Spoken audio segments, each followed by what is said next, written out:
extensive knowledge of repurposing churches' footprints. Um, but let me tell you who I am. My name is Paul Hosh, and I am the CEO of Nonprofit Fundraising Management.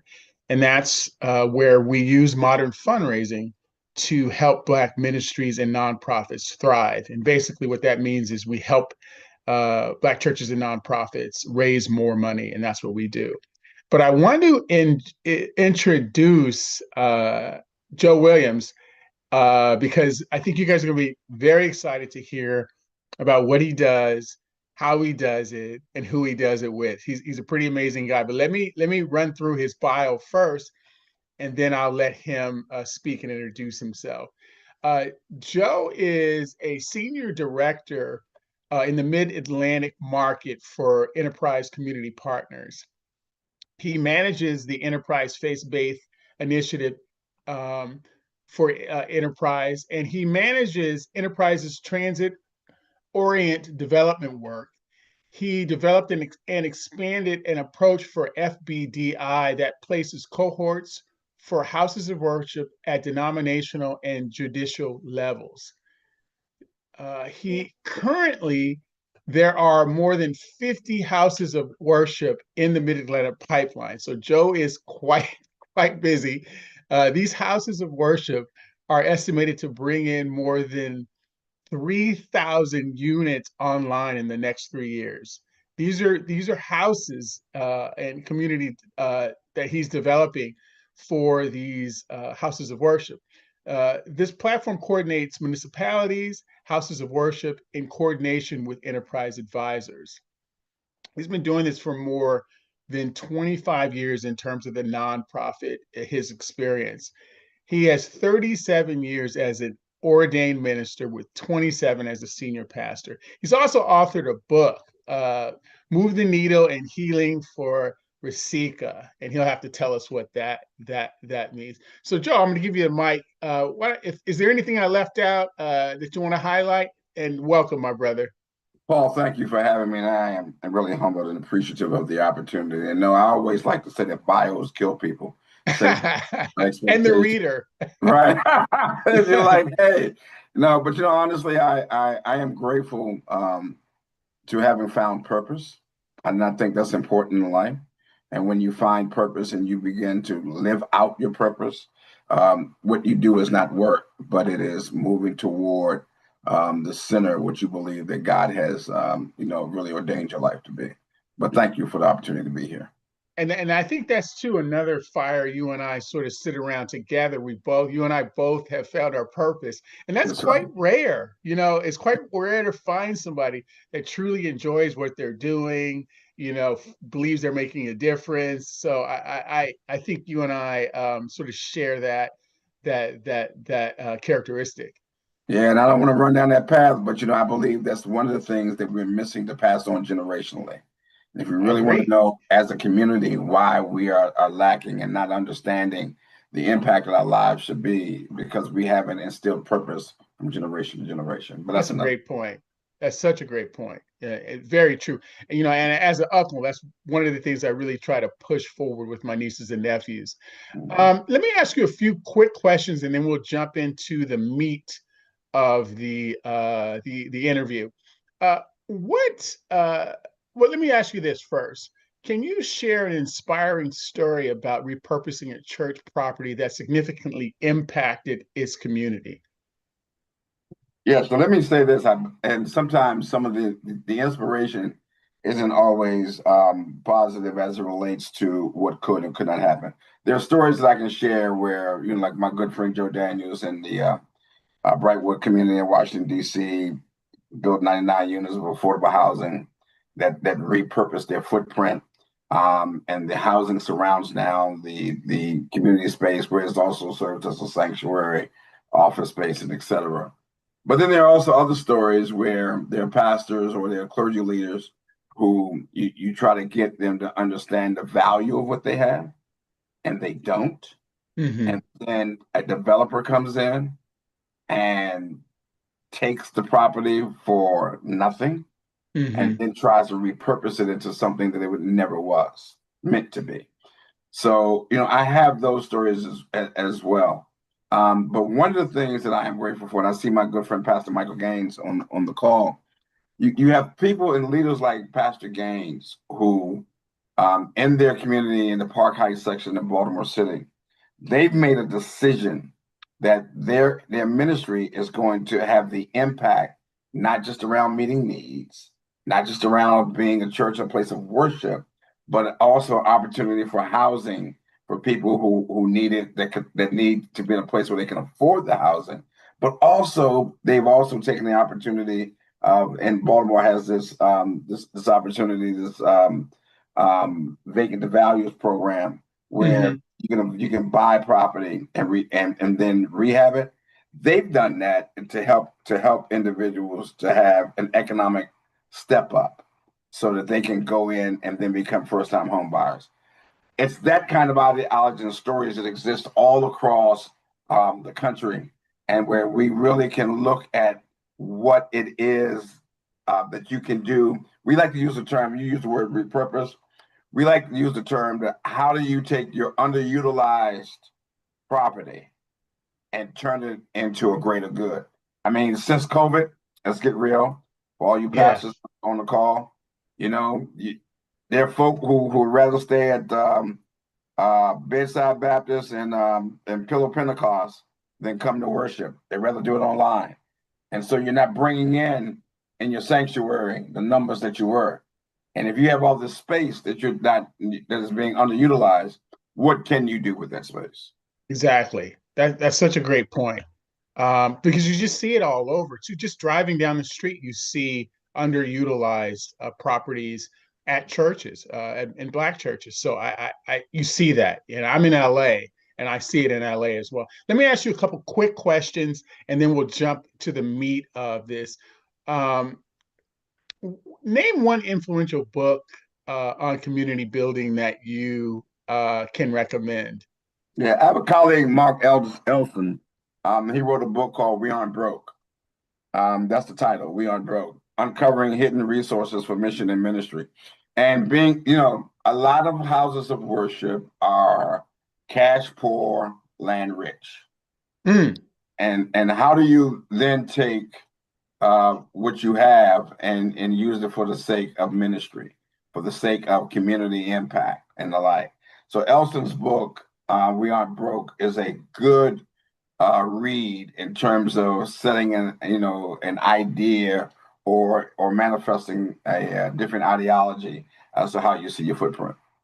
I see. I like that. I like that. Let me ask another good question, I think. What is the best advice you've received about community engagement? So um, we like to use the term. I'm gonna go back to. So let me go back. You might hear me reference several different people. Sure. But so Daniels and I went to seminary together, so we kind of grew up together. I like to tell the story that we both had hair when we met. And but as we have grown in this process, I remember sitting in a meeting as Daniels was going through developing his first project because he's getting ready to develop a second one now. And he said he learned that the development process was gangster. And Mm, if you become gangster, you get gangstered. yeah. And anybody who's when you go to seminary, we learn systematic theology, we learn how to do a number of different things, but we aren't taught the fact that you should be taking a class in real estate management, asset management. And so the developers have a hand up in that regard. And so you have to learn, what to do in this game, in this system. And it's important for us to do. That's a big point. And one of the things I think another fire you and I dance around is they're not taught modern fundraising either, That's which right. is significant. And the reason why, I have a business is because, as you and I talk about, you can help many of these churches repurpose and build these fantastic buildings. But on the flip side, many of your clients are my clients because they don't, no one has taught them how to fundraise on a annual basis, modern. Most of them are still using tithes and offerings. And you know what's funny is I've done a lot of work, in fundraising in the community as a consultant. And when before I focused on Black churches and Black nonprofits, I used to do all sorts of nonprofits. And most people don't realize, like I'm in LA, as I mentioned earlier. And if you look at the Dorothy Chandler Pavilion, Disney Hall, all those, people think that those things function based off of the ticket sales and all the things that, that they have there, the concerts, and they actually don't. Only 40% of the revenues that come from the ticket sales actually fund the organization. 60% of it comes from fundraising. That's Someone's right. going out there and getting That's that. right. Now, our churches are entertaining, don't get me wrong, but you cannot expect the individuals coming in on every Sunday, to fund the church in the way that they're asking. It's just not going to happen. It's not sustainable. As a nonprofit, so I've served as an executive director as Yes, you well have. in my history. So as a running, and I like to say it this way. So if you're a church and you have a community development corporation, you know that community development corporation can't depend on the church to sustain it. So you have to do fundraising. You have to create opportunities where you're getting funding, whether it's from private philanthropy or public philanthropy, and you got to keep that grind going, because in order to have the ministry impact that you want to have, you got to raise funding on a regular and consistent basis. There's no other way around it. And don't get me wrong. Thank God for the tithes and offering, and please don't No stop. question. Say amen, somebody. Don't stop. But you got to create a model that is going to give you the opportunity to grow the ministry so that the kingdom can be impacted. And if I may put this plug in, if in fact that the wealth of the wicked is laid up for the righteous, then you got to go get it from them, because they're not going to bring it to Yeah, yeah. You make such a good point. I mean, it's critical. It's critical. And then the last question I'm going to ask you two more actually. One regarding your the rapid fire.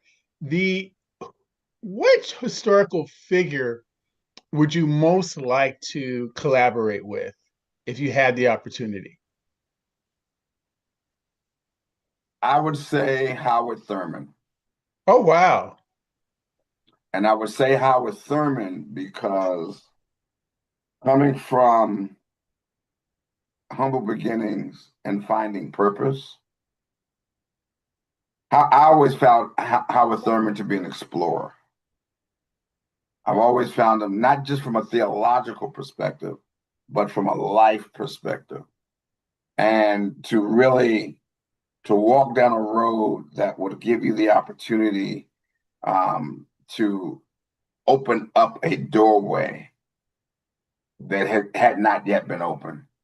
And so, when you forge that kind of path, I think you're living life to the fullest. So that's why Howard Thurman would be the one for me. That's an amazing selection. I wouldn't have thought that. That's a great selection. Most people come on and they'll say someone like who I say as well, Malcolm X, Martin Luther King, uh, George Thorogood, Marshall. Yeah, But that's a good one. I really like that one. And lastly, if you weren't in your current role, what would you be doing? If you was doing something that if you couldn't do what you're doing now, what would you be doing? I'd like to. I have a background in communication, so I would like to be like producing impact films, documentaries, stuff like that. That's I don't know if you know this, but I majored in film. I don't think you knew this. No, I didn't know And that. No, so I made yeah, I and my majored in focus was journalism on and documentaries. communications. Yeah, my focus was on documentaries, but this was way before Michael Moore and Ken Burns were making money. And That's I had right. some hair. I had hair back then too.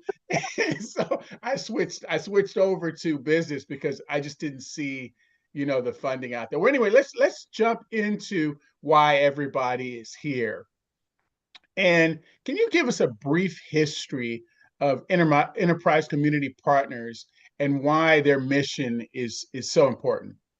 So, I like to say that Enterprise was founded out of what I call a faith encounter. So, Jim Rouse, who is the architect of the city of Columbia, he was a developer, cut his teeth in development in New York. He created, helped to design the Baltimore Harbor and the like, was a member of the Church of the Savior here in the District of Columbia. And that's in the Columbia Heights section of town.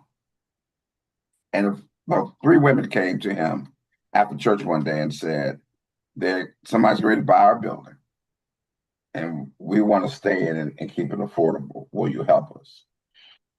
Like any good developer would, he ran the numbers, back of the napkin pro forma, Mm-hmm. and said, it doesn't pencil out, doesn't work. I wish I could help you, but I can't. Uh, a month or so passed, the ladies came to him and said, we have put down a non-refundable deposit on our building. What are you going to do? He had an epiphany. What if you combine the knowledge of real estate development with the tenets of faith? Thus was born the Enterprise Foundation, and which is now involved in what's called the Enterprise Community Partners. We are in 11 different markets across the country as a national nonprofit. The focus is for the production and preservation of affordable housing units. As an owner operator enterprise, we have about 14,000 units that we own and operate through Enterprise Community Development, which is a segment of who we are. We have helped to bring online over 1 million affordable housing units over the That's time of amazing. history. This work that we do is, and it's critical at this time, like many nonprofits that aren't in sync with the current administration. We were hit, for example, with a $60 million takeaway from the HUD around our Section 4 money, which helps community development corporations and other nonprofits to gain footing, to grow, and the Mm-hmm. like. We had to fight for that to get that back. And I say that because it says $60 million that it seems like it hits Enterprise's bottom line. Only a percentage of that hits Enterprise's bottom line. What it hits is the 700 communities where we Yeah, poured $60 million into. exactly. It's a pass So, through. right. It's actually pasture. It's exactly right. So the work that we do is critical. And we're only what I call a part of the ecosystem. We are here to do our part. And that's what's important, because in addition to doing that, we also have the opportunity to serve, to provide what we call our product line is financial capital. We have a CDFI. We have the opportunity to provide tax credits, whether it's new market or LIHTC, low income tax credits. And we are owner operator, as I said. And then we have our programmatic emphasis. We call it the solutions branch, which all our market offices are under. And so, the work that we do is to partner with others like folks who are on this call, Mm-hmm. and to see how we can tie missions together. That's the one thing I would say about enterprise. It's the collaborative effort of working to find like-minded mission people in Mm-hmm. the work that we do around affordable housing, and to help them to further their mission. That's You that's know? wonderful. Yeah, that's perfect. And so let me ask you this question.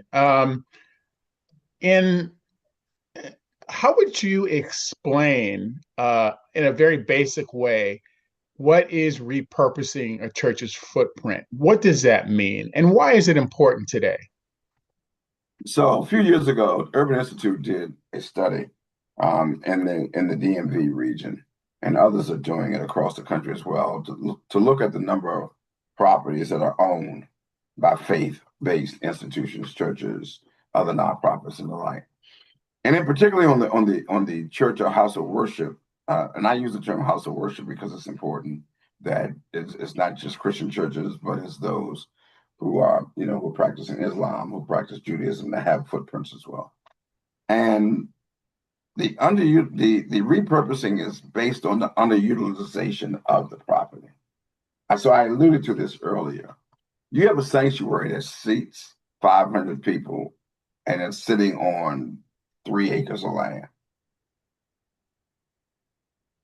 You have the responsibility economically and otherwise to maintain that asset. But in most cases, it's a crumbling asset. Mm-hmm. Sanctuary is falling apart. Yeah. You don't have the money to keep it fixed up. And so the opportunity here is to really do the deep dive and to say, how can this parcel that I have a greater impact in the community in which I serve? So it's really about, for me, it's kingdom building. It's about building the kingdom of God to have the impact that it needs to have. And so you look, what did Yahweh say to Moses? What's in your hand? Mm-hmm. So what's in your hand that you can use that can help people to get across to the next place where they need to get to? Yeah. So that's what the repurposing is all about. And I'm clear about this because I want, a lot of people think that, if I repurpose my building, I'm gonna get some more money and da da da. Listen, you don't make money in doing affordable housing. Let me put that out there. I'll come back to that later. But you don't make money, you make impact. Mm-hmm. Yeah. Then you might get and because the key to what we do is that we don't focus in on helping folk build the sanctuary. Yeah. It's the repurposing of your footprint. Now, Yeah. if you get a new sanctuary out the deal, that's because you were savvy enough to figure it out, and we will help you to figure that out because we provide training, Mm-hmm. catalytic funding. We provide the opportunity where you're able to have what we call an industry professional to walk with you as you're trying to do this, and we can give you clergy coaches or clergy that have done projects before and the like. And so the point I'm making is that, it's about the impact that you want to make as it relates to the mission of your ministry. No question. Yeah, because it's definitely not, because you're adding another program. So you're adding another program to be doing something. Housing is a program. And so it's not going to be funding the general operations. It needs to fund itself because it's a program. So That's so right. so don't look at this, going forward. Oh, we're gonna, as you said, Joe, we're gonna be, having some revenue coming from this.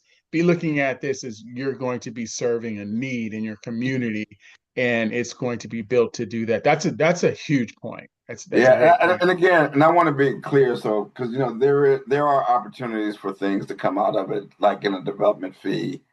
There are ways to create some revenue that comes, but you can't look at it as a moneymaker. That's the emphasis I want to make. Yeah, that's the point.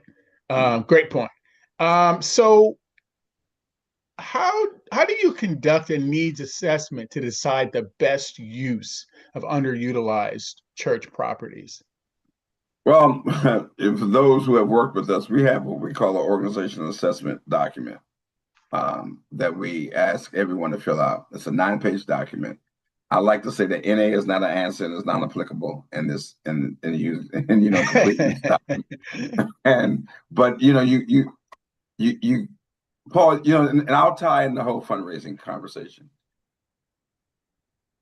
If you're not ready to spend, and I'm gonna use a nominal term, $500 to move forward in a process like this, you're not ready to engage in a $56 million project because you don't have the right approach.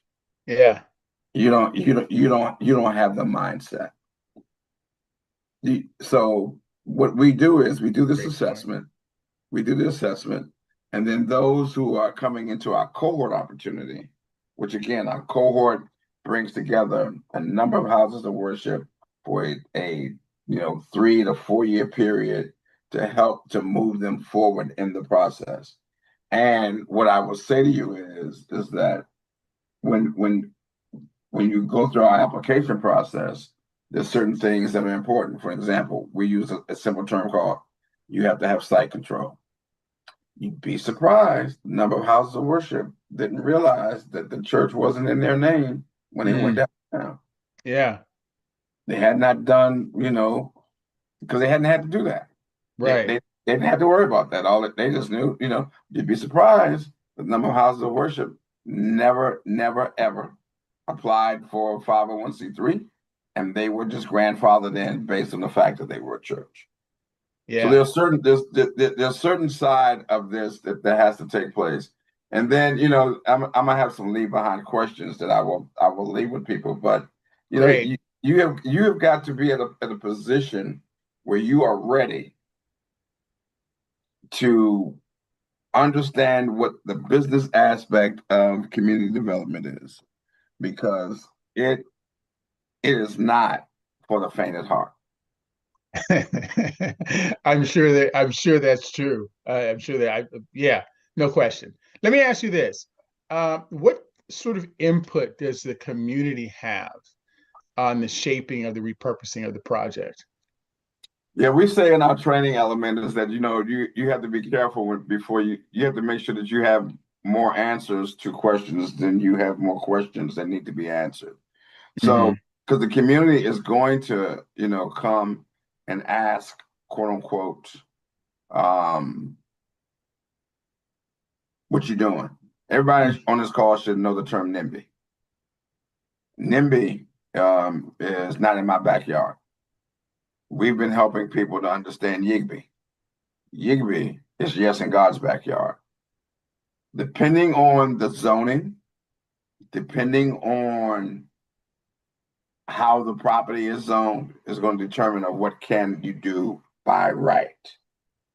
But you're gonna if you aren't already a good community partner, development cannot be your foray into becoming one. Yeah, that's that ties right into fundraising. You just because you need money to stay afloat, if you haven't, properly acknowledged and reached out to your supporters, That's right. it's not going to, just because you need it or want to do it, it's not going to happen. You have to have been a good steward and been a part of the community. You That's right. have That's to have done absolutely that. right. That's Yeah, absolutely right. So yeah, yeah. so we look for people. We again provide the assessment. We have an application process for those who are coming to the cohort. And even when I work with, because I work with houses of worship individually as well, so not just those who are in the cohort. And I'll give you Hmm. an example. I was at a meeting um, at a church that's in Prince George's County, Maryland, and they have like 15 acres, right? And I started asking some questions, and Pastor Gaines can appreciate this. I started asking some questions, and they started looking at me like, "Why you come out here to this meeting to make me feel bad?" Yeah, I was just asking questions, yeah. you know, You and know a simple question: they killed What's up Socrates. that hill? I don't know. How much? Yeah. So then, have you walked the full footprint to see how much of this is really, practically developable? Like, is there any environmental stuff? Have you had a feasibility study? I went over the hill and saw a graveyard. I'm like, you gonna develop what? Yeah, yeah, yeah. They killed Socrates though. That's all he did was ask questions. I mean, look, I'm like Dr. King. I may not live to see it. We gonna get Well, there. well said. Well said. Let's. I want to bring the audience in. I want to put up a poll, and so I'd love for everybody to answer this. And Joe, it may ask you to answer it as well. What do you think is the greatest challenge in repurposing church properties? And so we have four answers up here. Pick one of them, and then Joe will respond to the average and the totals. so we can discuss what your pain points are. And let me look. I would guess there's a couple of these that there might need to be a button all the Yeah, above. I was going to say you missed the button, Paul. You're missing the button on that one. I just Yeah, want you to no, know. I'm gonna pick this one. You're missing the button on that one, Paul. Yeah, I agree. I agree. So let's keep going, and we'll come back to that as we tally those up. So please answer those that are participating, so Joe can properly respond. Can you highlight a specific example where church property has been transformed to affordable housing, community centers, and emergency shelters, or something like to that effect? Oh That yeah, that yeah, you're sort of proud of? yeah. Well, there's several that I can choose from, but there's a church in Arlington, Virginia called Arlington Presbyterian.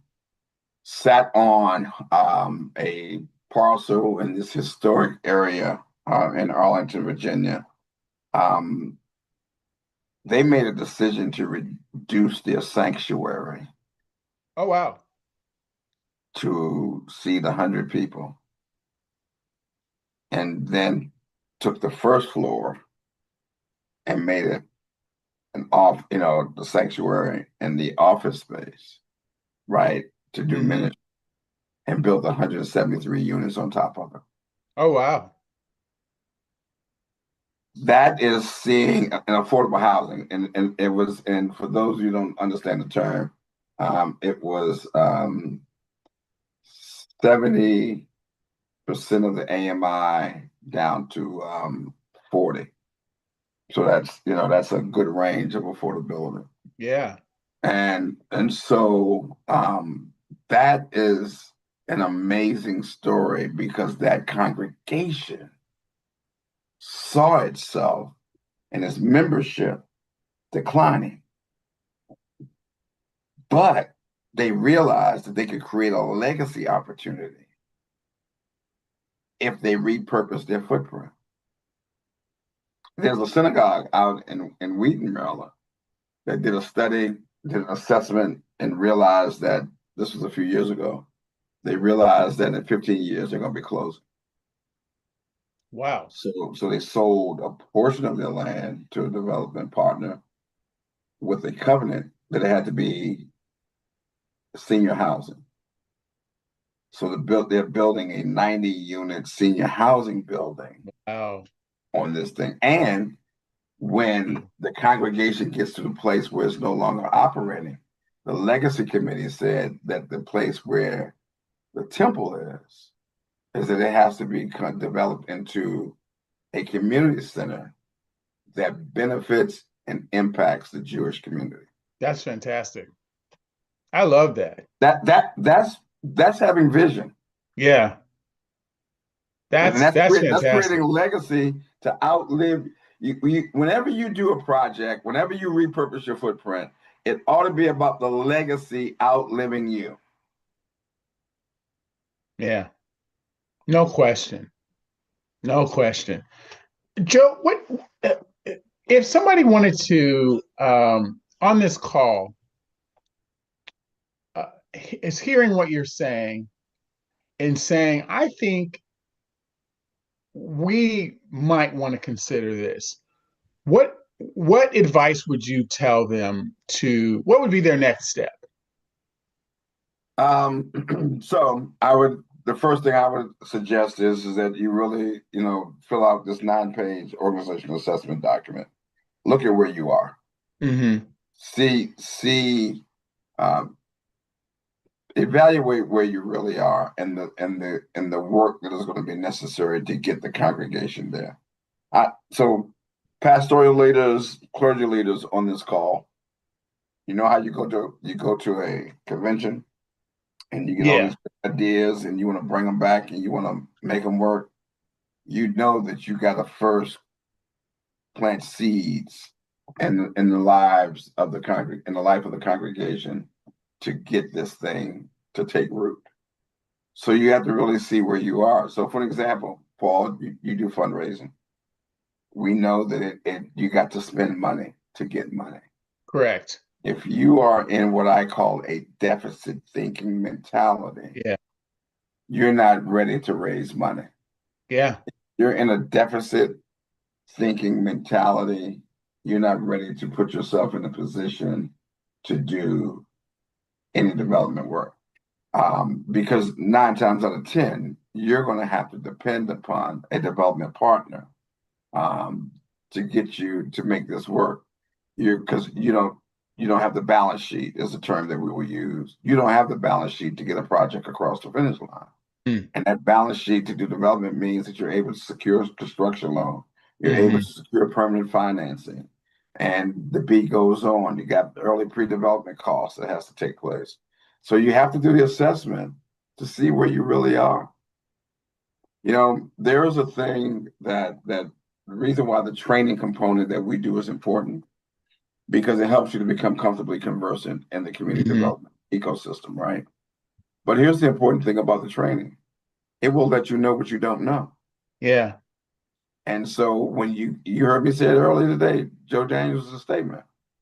If you don't become gangster, you're gonna get gangster. And I listen, Yeah. I've seen people, I've seen clergy who got all the letters in the world behind their name, and they are the bishop of the seventh hemisphere.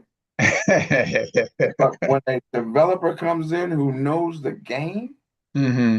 and you get gamed, and you end up selling your property for a song, Yeah. or you end up getting a deal that it's like this. If you live in the area in DC like I live, the housing prices are off the chain, up in the sky, Hmm. etc. When I hear somebody telling me that a property in DC is selling for $450,000,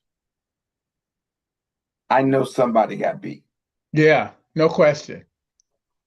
No question. I know that somebody left some money on the table, Hmm. right? And so understanding that, that's why it's important for that assessment because, an architect will come and say, I can put together some renderings for you. And guess what? You haven't had a feasibility study. You haven't done a Yeah. market analysis. You don't know, have done environmental scan. And all those renderings are what I like to call cartoon drawings. Yeah. Don't mean anything. Because there's But you nothing know how behind much it. architecture work? Listen, you know how much an architect costs? Yeah. That's $18,000 No question. that you've just thrown down the drain Yeah. because you think having some cartoon drawings are going to be able to get you across the finish line. And if you don't understand the process, I'm telling you, you know, one of the reasons why I appreciate Pastor Gaines, for example, is as he and that ministry have grown in this process, they have learned how. And I'm going to say this because Pastor Gaines' church isn't what you all might think as a mega church. It is a great impact church in the community that is cross cultural and is doing work. But they did the work because of the vision and the knowledge that they gained to make things happen. That's fantastic. That's what we like to see. The Joe, when we send out the Joe's checklist, the questions that you should be asking yourself to decide whether or not you move forward, you will have your contact information on that so people can reach out to you. Is that correct, Joe? Yeah, that's correct. I will. I will. And y'all be patient with me now. I'm gonna get back to you. I promise. Joe, you're pretty good. Joe, you're pretty good. I mean, sometimes you get pulled away, but you're pretty good. Yeah, compared to most people that is doing the amount of work you're doing, you're pretty good at that. Hey, Alex, let's pull up the poll and see what people have shown. Ah, look at that, Joe. Yeah. That was the one I selected as well. Although I think second place is a good one, It navigating the is. zoning. I think if you had to rank them, that might be. I don't know. What would you say, Joe? So let If me you had say to this. rank these, So let me say this. I think number one, it's all of the above. But that lack of funding resources, I'm gonna use the word knowledge behind right? that. That's is great. what would make that the number one question. Right. Because, if when you don't know what you don't know, then you start trying to do something in an area where you don't know. I Right. mean, listen, you're a fundraiser, right? Yeah. I'm a fundraiser because I served as an executive director, right? But every pastor is not a fundraiser, Right. right? So when you don't Right. realize and know what you don't know, there are some pastors who don't like to talk about money. Now, unlike me, I'm going to preach a whole series on money for about 6 months Yeah. because I believe that money is one of the most talked about things in the word. So anyway, but I'm Yeah. just saying, but that lack of knowledge and resources and like is an important piece. That's great. Let me pull this. There's a question that's in the chat. What's your take on the current administration's suspension funding for HUD? Yeah, so let me just say this. One of the pastors, and I'm a back into the answer to this question. Sure. One of the pastors that in one of our DC cohorts has a car service where he takes people around, and who would get into the back of his one of the vehicles that he was driving was the secretary of HUD. And Wow. when he realized who he was like, "Hey, let me give you a tour of DC because I know you really ain't from here." So he took him, Did he lock the doors? yeah, he locked the doors, but the secretary was open to it, right? Which was, Yeah, for sure. sometimes we do talk to each other when we have one-on-one opportunities. Yes, indeed. Yeah, right. So, but that tour, quote unquote, was intriguing enough to get a follow-up meeting. Oh, wow.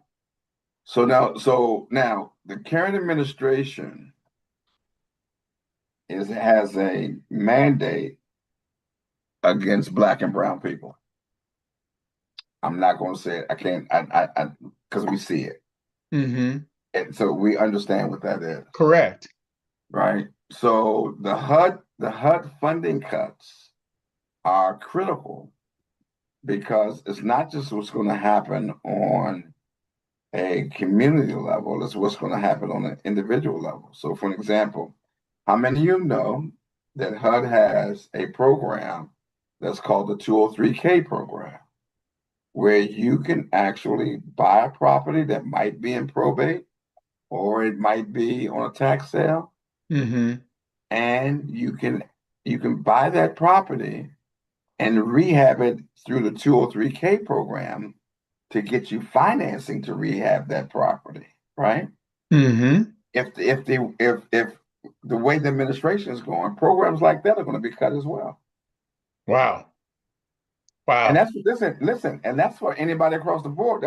That's black, brown, white, green, Yeah. purple. It doesn't matter. But anything to help you to achieve the opportunity of the American dream is being belittled. It's being Wow. cut.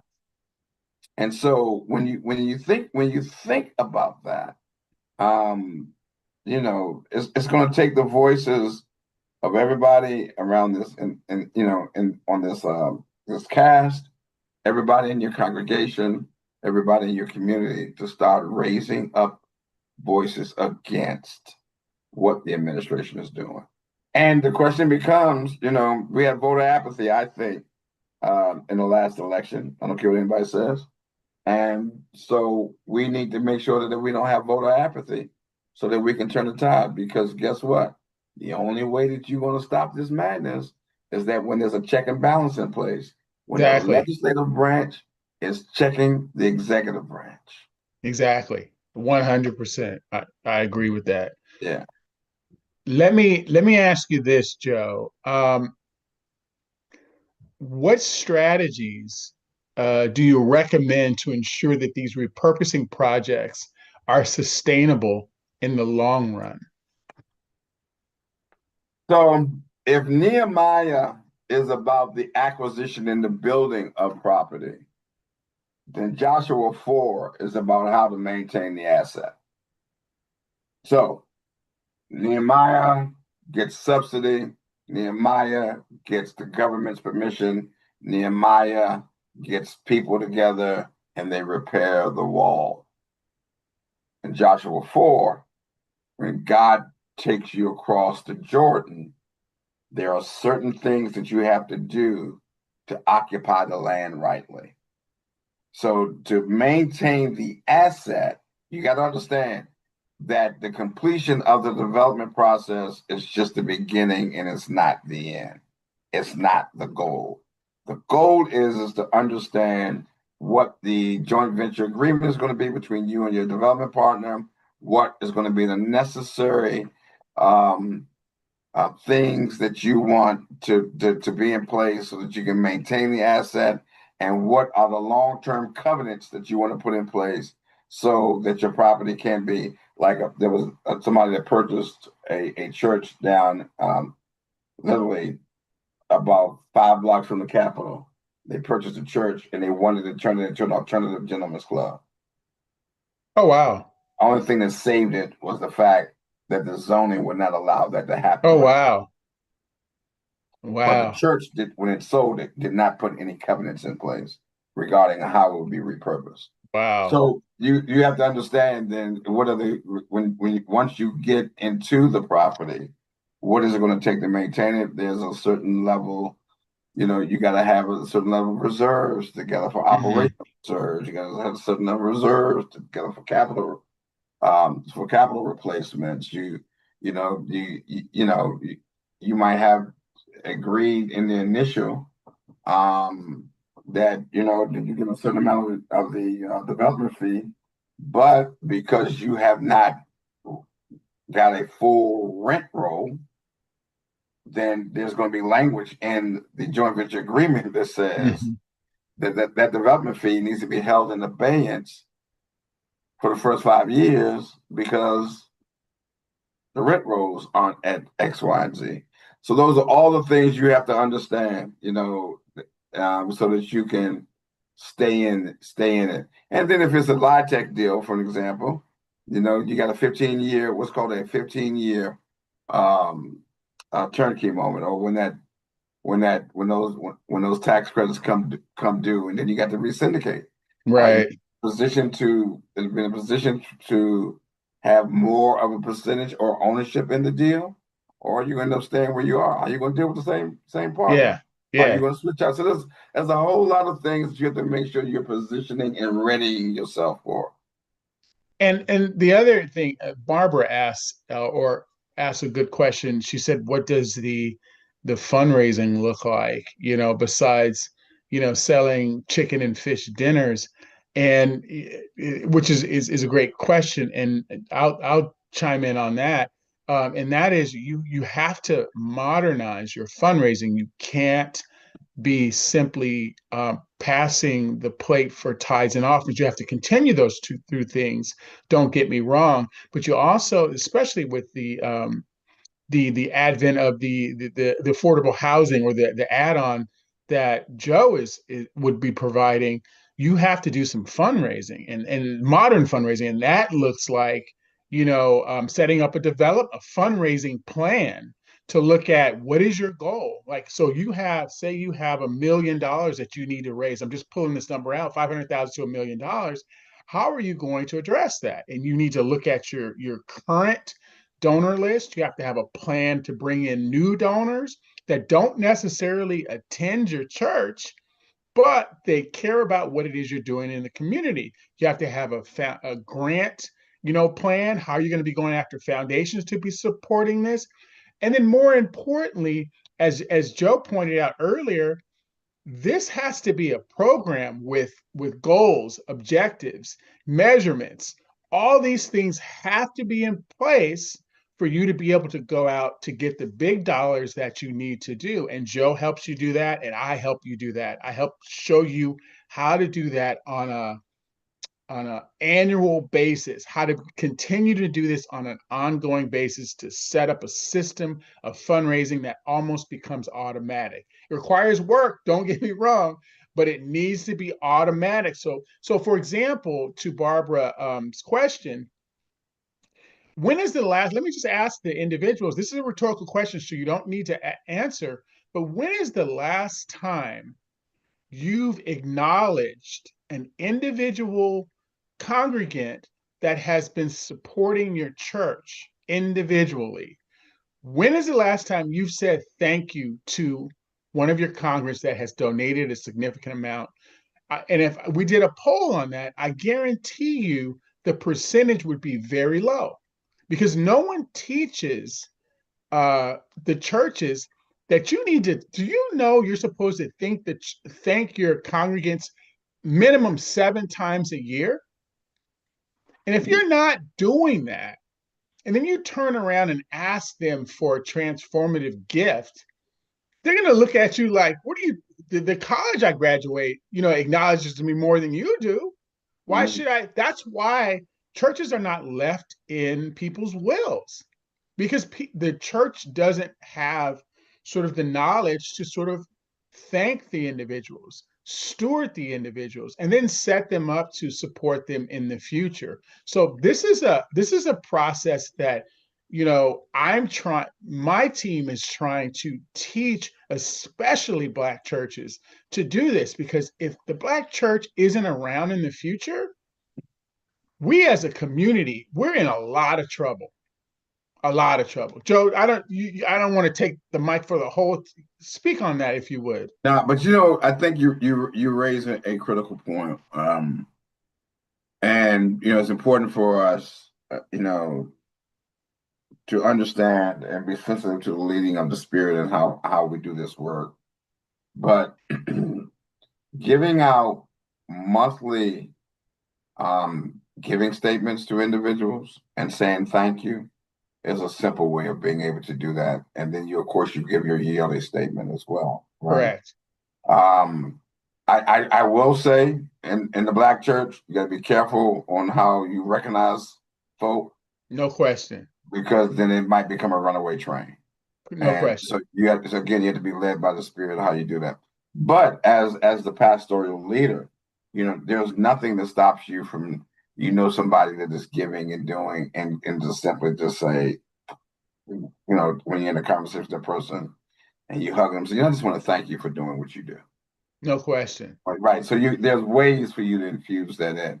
But I do say this, that as a nonprofit executive, I sent out I sent out monthly donor thank yous. I didn't You wait till have the end to. of the year, Yeah.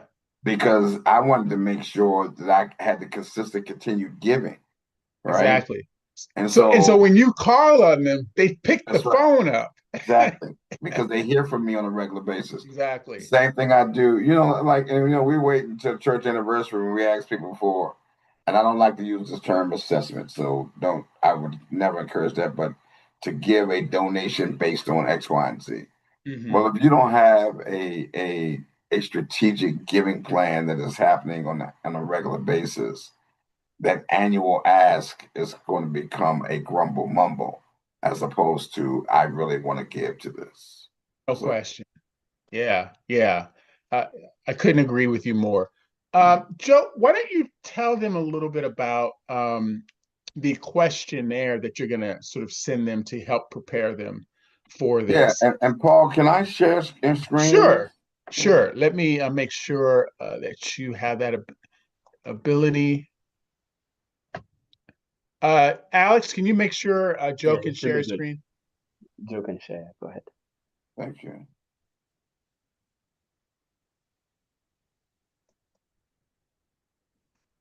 All right. So here's some questions to consider, um, when you're going to do development. I'm going to And move we this. and we will send this out to everybody. So don't Right, don't right. worry. Joe's just Yeah, going over them. yeah. I'm just going over. So we'll listen. So questions for the housing and workers to consider before development. I like to call it the counter cost. Do you have site control over the land to develop your vision? And do you want to maintain ownership control over the long term? And let me just touch on it just quickly. I'll touch on each of them quickly because I have about 8 Please. questions. So, you got to know if site control means that you can demonstrate a deed that says that you own the land. Do you want to stay in the deal? Do you What are your economic goals? Economic goals that you're trying to do. You know, do you want cash flow for the development, or are you willing to subsidize the project or even break even? Are you willing to contribute any portion of the land value into the transaction? I will tell you that the answer to that is you should be, but you Hmm. don't know what that means and what the percentage is and how that works out in your favor. What type of housing community facility are you looking to develop? I cite Pastor Gaines, who was on the call, because they have been doing um, like a big large pantry is the word I want to use. So Okay. they want to create a pantry slash warehouse opportunity. They want to create Okay. also a space that is a community impact building, while on the other side of their footprint, they do 84 units of affordable housing. So again, you got to know what it is, the vision that you have for that, understanding, what the market is around there and the target impact. One of the things that's going to influence their development project is the fact that they sit right behind the Pimlico racetrack. So what are what tie-ins would they have for that as well? Um, the next question is, do you have an economic empowerment interest or racial equity goals? In the development deal, everybody's getting paid. The question is, who are the everybody? Yeah, I love that, Joe. I love that. So, do you want to help to empower your community? Are there some black owned Yes, industry indeed. professionals that you want to make sure they get in the deal? You Yeah. got to make sure that you indicate that in your joint venture agreement, Yeah, because that's your beautiful. partner is going to choose people that Yeah. they have worked with, Yeah. and most times that look like them. I love that. So you got to make sure that that's an important thing. Are there going to be jobs in the community? Who's Hmm. going to get those jobs? The beat goes on. So, are you looking to support minority businesses, minority-owned businesses? From the landscaper to the construction guy to the asphalt puller, pour all of that. You have to count the cost on that. Do you want to have an active role in the development? Again, I want to say yes, you do. Do you need to put together a what we call a separate entity that's going to be a firewall entity between the church and the development project? I'm going to tell you the answer to that should be yes. So, does that one of the things you have to get together? Do you have your own internal development team? And who's going to be the main point of contact in that team? Hmm. Clergy leaders on this call, you cannot delegate that to someone else. They may be your representative, but you are the one that's running point. You have to understand that, because you're going to be the face of any project that you do. And are you prepared to manage an asset? That's critical. I alluded to that earlier. You got to know what it means that when you get in the land, what it needs to happen. And here's a real critical point. Do you have a real estate attorney? And I'm going to say something that might hurt somebody's feelings, but I want you to know something, because you have an attorney in your congregation that is a good attorney does not make them a real estate attorney. Hmm. If you got an ambulance chaser attorney in your congregation, you can lean on them to tell you what's going to happen in a land transaction. You have to have an attorney on your side of the table, because when you get to the point of having a joint venture agreement with a development partner, they're going to have an attorney on their side of the table, Looking for their best interest. for looking for their best interest and not yours. Yeah. I told you that the development process is gangster. When you Yeah. don't become gangster, you get gangstered. Yeah. That is such a great, I love that list, Joe. That is such a great point. That is such a great, we've hit the top of the hour. Uh, Joe, this has been fantastic. And I really hope the audience gained as much from this as we did, as I did. And we'll have to have you back, Joe, and we can talk about some other things, other projects that you're working on. But this was fantastic. And so everyone, just we will be sending out Joe's questionnaire, and he will have his contact information on there, so you'll be able to reach out to him. And then one of the things that I want to tell everyone is to make sure you share this information that we're sending you, that you're giving out, because we're stronger together. And if you just keep this information to yourselves, you're just, keeping this information, and that's great. But we need to make sure all of us know about what's happening. So once you receive these emails, pick 4 or 5 colleagues that you send this to so that they can grow and they can do the same thing. The next thing you know, as Joe was saying earlier, there's a lot more voices, speaking to this administration versus just a few of us. So let's make sure we're doing that. And let me also say, next month we have Rashida Childress, who's going to be coming on. She's the senior editor for the Chronicle of Philanthropy. And ladies and gentlemen, she is a baller. She knows Mhm. everything that's happening out there in terms of fundraising. She's seen it all, and she specializes and focuses on minority fundraising and what we should be doing. So really try to tune in next month. And then finally, from my point of view, we have a webinar coming up on the 21st of this month. It's free. And we're showing everybody that comes to this webinar how to ask for a large gift. Most of the pastors that I speak with, they ask for general gifts. They ask for the congregation. I'm talking about sitting down with an individual that has the capacity to give you a gift, how to do that. And we're going to show you how to prepare for that and then how to do that. And lastly, I want to give the mic to Joe and give him the final closeout and let him say whatever he would like to say. Again, thank you, brother. I'm so glad I met you. Well, likewise, and I really appreciate you and the work that you do. I look forward to our continued working together. I am a big proponent of collaboration. So let me leave you all with a statement that one of my long ago mentors in ministry said. He said that if a man doesn't have but 2 teeth in his mouth, they look better together than they do apart. So work together, children, because that'll make it work. That's great. That is so good, Joe. I'm gonna steal that from you, brother. I Yeah, am that gonna is steal that from you. Yeah. So you guys, everybody, look for it in the chat. We put in a couple things. We put in the lunch and learns. We put in the webinar. Please sign up for the webinar and share the webinar. We have to learn how to ask for money properly, and so we're trying to do that. Joe, I love you, brother. We will Love be you in too, my touch. I'll brother. be talking to you soon. Thank Yep. you, everyone, for being on this call. We truly appreciate you. And we'll see you again next month, the All second right. Wednesday of each month. Be well, All right. brother. I'll talk to you Bless you, soon. man. All Bye right. bye.